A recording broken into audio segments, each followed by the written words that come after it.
New জার্সির Atlantic সিটিতে Bangladesh association of south জার্সির উদ্যোগে আগামী ১৯ মে ঈদ বাজার অনুষ্ঠিত হতে যাচ্ছে। শহরের ফেয়ারমাউন্ট অ্যাভিনিউয়ে অবস্থিত বাংলাদেশ কমিউনিটি সেন্টারে ওই দিন দুপুর ৩টা থেকে রাত 10:30 পর্যন্ত চলবে এই আয়োজন।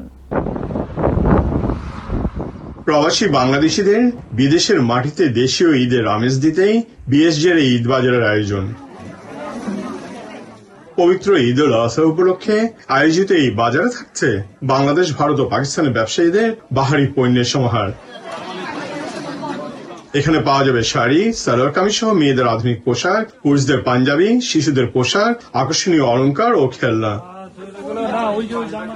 আয়োজক সংগঠন বিএসজি এর সভাপতি জহির ইসলাম বাবুল জানান, নিয়মিত সাংগঠনিক কার্যক্রমের অংশ হিসেবেই তাদের এই ঈদ বাজারের আয়োজন। প্রবাসী বাংলাদেশিদের এই ঈদ বাজারে আসার আমন্ত্রণ জানিয়েছেন বিএসজির সাধারণ সম্পাদক জাকিরুল ইসলাম খোকা, ট্রাস্টি বোর্ডের সভাপতি আব্দুর রফিক, আহ্বায়ক রফিকুল ইসলাম ও সদস্য সচিব জাকির হোসেন।